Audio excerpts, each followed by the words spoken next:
సర్వశక్తుడైన యేసుక్రీస్తు ప్రశస్త నామములో మీకు అందరికీ శుభాభివందనాలు తెలియపరుస్తున్నాను. ఇజ్రాయెల్ దేశం గురించి మనం చాలా వీడియోల్లో వింటూ వస్తున్నాం.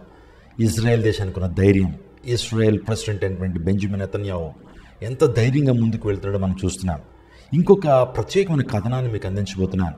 ఇజ్రాయెల్ ఈ ప్రపంచంలో ధైర్య సాహసాలతో కూడినటువంటి దేశమని మరొకసారి నిరూపణ అయింది. పరిశుద్ధ గ్రంథంలో బైబిల్లో సామెతల గ్రంథం 28:1 నీతివంతుడు సింహం వలె ధైర్యంగా ఉండును అని దేవుని లేఖనం సెలవిస్తుంది.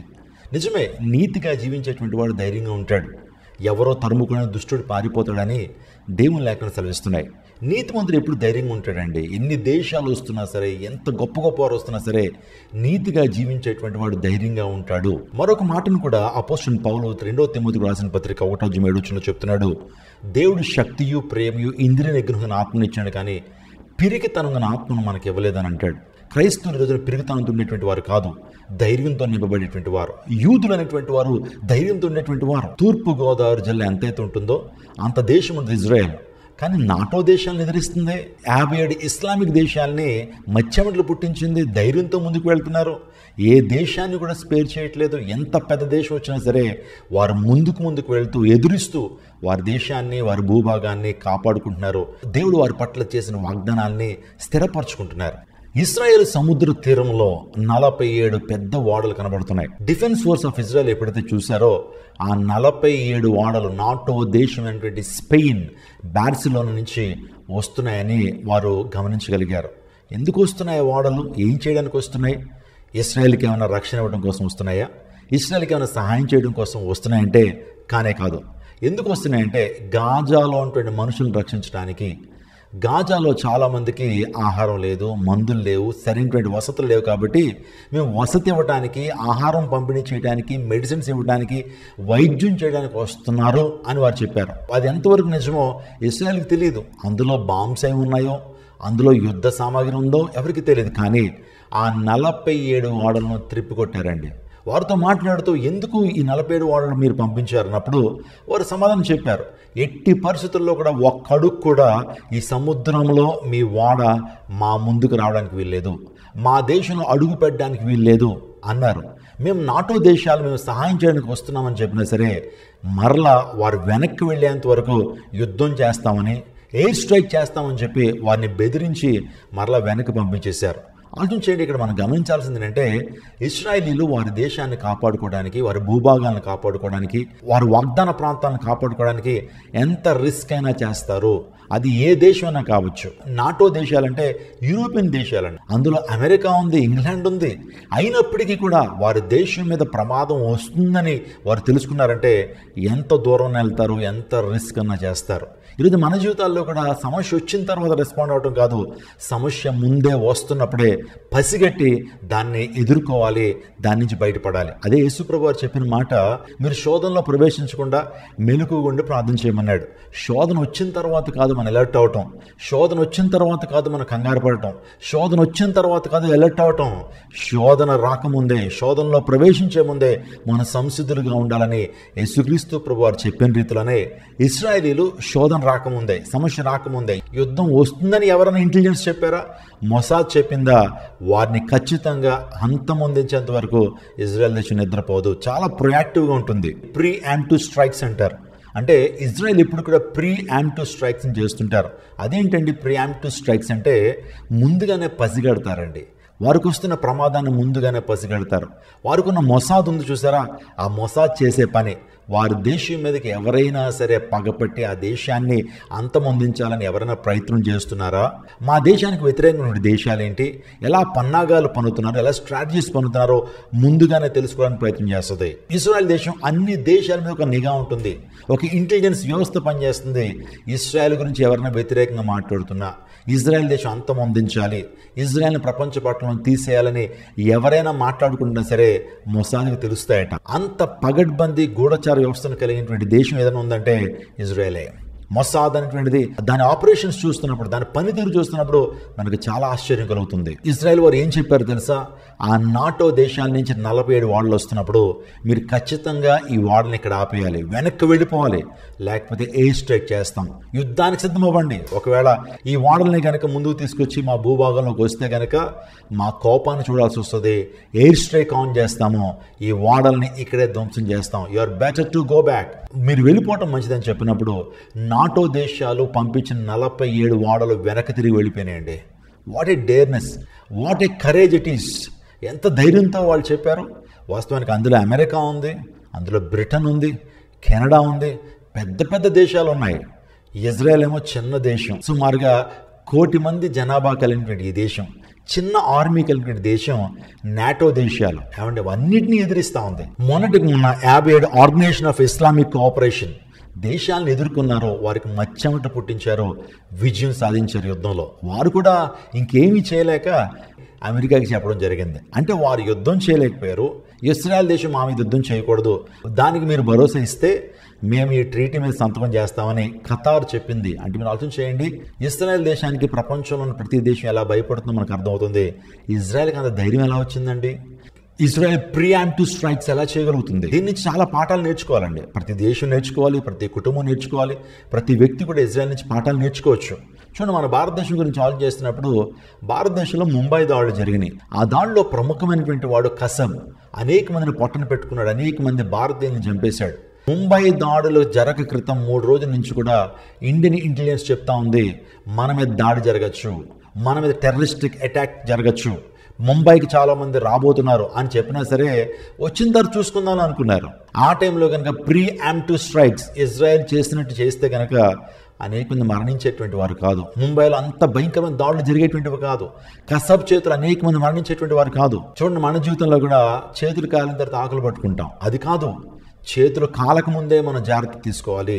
దాడి జరగకముందే ప్రీయాంప్టివ్ స్ట్రైక్స్ చేయాలనేటువంటి స్ట్రాటజీ ఇజ్రాయెల్ది. అమెరికన్స్ గురించి కూడా ఆలోచన చేస్తున్నప్పుడు WTO వరల్డ్ ట్రేడ్ ఆర్గనైజేషన్ కూలిపోయింది. వాస్తవానికి చాలా మంది చెప్పారట, ఈ దేశం మీదకు ఉగ్రవాద దాడి జరగబోతుంది, జాగ్రత్త జాగ్రత్త జాగ్రత్త అని అమెరికా వాళ్ళు చెప్పినప్పుడు కూడా ఆ టైంలో జార్జ్ బుష్ దాన్ని పట్టించుకోలేదు. చూద్దాంలే, మన దేశం మీదకి ఎవడొస్తాడు, మన దేశం మీదకి వచ్చేటువంటి దమ్ము ధైర్యం ఎవడుకుంటుందని మాట్లాడారు. వచ్చింది వరల్డ్ ట్రేడ్ సెంటర్ని ఢీకొట్టింది. ఆ వరల్డ్ ట్రేడ్ సెంటర్లో అనేక మంది చనిపోయినట్లుగా మనం చూస్తుంటాం. వీటన్నిటి నుంచి కూడా పాఠాలు నేర్చుకోవాలి. ఇంకొక పాఠం కూడా మీకు చెప్తాను. ప్రపంచంలో పెద్ద ఓడ టైటానిక్, అది మునిగిపోవడానికి కారణం ఏంటి తెలుసా? చాలామంది హెచ్చరికను చేశారట, అయ్యా ఓడ చాలా వేగంగా వెళుతుంది, స్పీడ్ తగ్గించండి, దిశను మార్చండి, ముందున్నాయి మంచు పర్వతాలు. ఆ కెప్టెన్ స్మిత్ పట్టించుకోలేదు, మా ఓడ చాలా పెద్ద ఓడ, మెటల్ ఓడ, Titanic, this is virtually unsinkable, even God cannot sink this mighty ship అని రాసుకున్నటువంటి వారు హెచ్చరికను ఖాతరు చేయలేదు. ప్రీయాంప్టివ్ స్ట్రైక్స్ అంటే ప్రొయాక్టివ్గా థింక్ చేసేటువంటి ఎబిలిటీ లేకపోవడం ద్వారా ఆ టైటానిక్ దుర్ఘటనలో సుమారుగా 1600 మంది అట్లాంటిక్ మహాసముద్రంలో జల సమాధి అయిపోయారు. ఈరోజు ఆలోచన చేయండి, ప్రీయాంప్టివ్ స్ట్రైక్స్ చేస్తుంది ఇజ్రాయెల్. దానికి ఉన్న గొప్పతనం ఏంటంటే, ఎవరన్నా శత్రువు వారి మీదకి వస్తున్నారని తెలిసిందా ముందే అటాక్ చేస్తుంది. ఇజ్రాయెల్ తెలుసు ఇరాన్ దగ్గర 400 kg ఎన్రిచ్డ్ యురేనియం ఉందని. వారి దగ్గర యురేనియం ఎందుకు, అంత యురేనియం ఎందుకు స్టోర్ చేసుకుంటున్నారు? ఇజ్రాయెల్ పసిగట్టింది. ఖచ్చితంగా వారు న్యూక్లియర్ బాంబ్స్ తయారు చేసి ఏదో ఒక రోజున ఇజ్రాయెల్ మీద ఒక బాంబు వేస్తే మొత్తం ఇజ్రాయెల్ దేశంతో తుడిచిపెట్టబడుతుంది, ఇజ్రాయెల్ దేశం అనేటువంటి నాశనం అవుతుంది అనే విషయము ఇజ్రాయెల్కి అర్థమైందండి. వారి ఆలోచన ఏంటో పసిగట్టగలిగారో, అందుని బట్టి ఇరాన్ విడిచిపెట్టలేదు. ఎవరైతే అటువంటి ఆలోచన కలిగి ఉన్నారో, ఎవరైతే ఇరాన్లో ఉన్నటువంటి హమాస్ నాయకులు, హిజ్బుల్లా నాయకుల్ని వరుసగా వారందరినీ కూడా హతమార్చారు, వారిని ఫినిష్ ఆఫ్ చేశారు. చూడండి, ఇజ్రాయెల్కి ఉన్నటువంటి ఆ నేచర్, ఇజ్రాయెల్కి ఉన్న ధైర్యం, ఆ బ్రేవిటీ, ఇజ్రాయెల్కి ఉన్న ఆ కరేజ్ చాలా గొప్పదండి. ఎందుకు తెలుసా? ఆ కరేజ్ ఎలా వచ్చింది, ఆ ధైర్యాన్ని వారు ఎలా పొందుకుంటున్నారంటే, వారు రక్షకుడు అంటే ప్రభు నుంచే వారు పొందుకుంటున్నారు. నీతిమంతుడు సింహం వలె ధైర్యంగా ఉంటాడు. మనం నీతిగా జీవిస్తున్నాం, ఏ ఒక్కరికి హాని చేయట్లేదు, ఏ దేశానికి హాని చేయట్లేదు, మా దేశాన్ని కాపాడుకోవాలి కదా, మా ప్రజలను కాపాడుకోవాలి కదా, నీతి యుద్ధమే చేస్తున్నారు తప్పించి అన్యాయంగా వారు యుద్ధం చేయట్లేదు. మన భారతదేశం నిజంగా ఎంతో సుసంపన్నమైన దేశం, అనేక కళలకు, అనేక భాషలకు, అనేక సంస్కృతులు నిలమైన భారతదేశం. చాలా విచారకరమైన సంఘటన చోటు చేసినదే పెహల్గాం. మనందరికీ తెలుసు, టెర్రరిస్టులు వచ్చారు, ఆ జమ్మూ కాశ్మీర్ ప్రాంతానికి వచ్చి ప్రజలు నిర్దాక్షరహితంగా కాల్పులు జరిపి వాళ్ళని చంపేశారు. వాస్తవానికి వారు టెర్రరిస్టులు రాబోతున్నారనేటువంటి విషయం భారతీయులకు అర్థమైనప్పటికీ కూడా ఎప్పుడైతే అటాక్ జరిగిందో ఆ తర్వాత వెళ్ళి అటాక్ చేద్దాం అనుకుంటున్నారు. కానీ ముందుగానే ఇలా పాకిస్తాన్లో చాలామంది మిలిటెంట్స్ ఉన్నారు, పాకిస్తాన్లో చాలామంది తీవ్రవాదులు ఉన్నారు, వారిని అంతమొందించాలి, వారి యొక్క బెడద పోవాలంటే ముందుగానే వారిని పసిగట్టి వారిని అంతమొందించాలనేటువంటి ఆలోచన కొంతమంది భారతదేశంలో ఇండియన్ ఆర్మీకి ఉండట్లేదని చెప్పొచ్చు. కానీ ఇజ్రాయెల్ నుంచి మన భారతదేశం కూడా నేర్చుకోవాలి, ఇజ్రాయెల్ నుంచి ప్రతి క్రైస్తవుడు నేర్చుకోవాలి, ఇజ్రాయెల్ నుంచి ప్రతి వ్యక్తి నేర్చుకోవాలి. మనం ఏమరపాటుగా ఉండడానికి వీల్లేదు. దేవుని లేఖనం చెప్పింది తెలుసా, మీ విరోధైన అపవాది గర్జించే సింహాలు ఎవరిని మింగుదనని తిరుగుతున్నాడు. అందును బట్టి మెలకువగా ప్రార్థన చేయండి. ఈరోజు మన విరోధి సాతానుడు అపవాది గర్జించే సింహాలు తిరుగుతున్నాడు. అందును బట్టి ఎవరిని మింగుదనని తిరుగుతున్నాడు. కాబట్టి మెలకువగా ఉండండి. Be alert, be sober minded అనే విషయాన్ని దేవుని వాక్యం చెబుతా ఉంది. ఇజ్రాయెల్ దేశం నాటో దేశాలను హెచ్చరించింది, ఇటువంటి వాడలను పంపిస్తే మీ మీద ఎయిర్ స్ట్రైక్ చేస్తాం. 47 వాడల్ని ఇక్కడ ఎయిర్ స్ట్రైక్ చేసి, అంటే యుద్ధ విమానాల ద్వారా వాటిని బ్లాస్ట్ చేస్తామని గద్దించి పంపించింది. ఏంటండి ఆ ధైర్యం? ఎక్కడి నుంచి వచ్చింది వారికి ఆ ధైర్యం? చూస్తే చిన్న దేశం, మీరు ఒక్కసారి వరల్డ్ మ్యాప్ని చూస్తే ఇజ్రాయెల్ దేశం చుక్కలా ఉంటుంది. కానీ గొప్ప గొప్ప దేశాలని భయపడుతుంది, గొప్ప గొప్ప దేశాలను శాసిస్తూ ఉంది. అమెరికా భయపడుతుంది, రష్యా భయపడుతూ ఉంది, ఇంకా చెప్పాలి 100 కోట్ల జనాభా ఉన్నటువంటి ఇస్లామిక్ వరల్డ్ భయపడుతూ ఉంది. ఇంకా చెప్పాలంటే ఇరాన్ భయపడుతుంది, ఇరాక్ని భయపడుతూ ఉంది. ఏంటి ఆ ధైర్యం? ఎక్కడి నుంచి వచ్చింది ఆ ధైర్యం? అంటే నేను ఇప్పుడు బైబిల్ పర్స్పెక్టివ్లోకి వస్తాను, ఇప్పుడు ఆధ్యాత్మిక కోణంలోకి వస్తాను. ఇజ్రాయెల్ దేశానికి అంత గొప్ప ధైర్యం ఎలా వస్తుంది? అంత ధైర్యంగా వారు ఎలా ప్రవర్తిస్తున్నారంటే, మొదటిది ఏంటంటే వారు ఏమి నమ్ముతున్నారంటే, దేవుడు మమ్మల్ని ఎంపిక చేసుకున్నాడు. We are God's chosen people. మేము దేవుని చేత ఎంపిక చేయటువంటి వారము.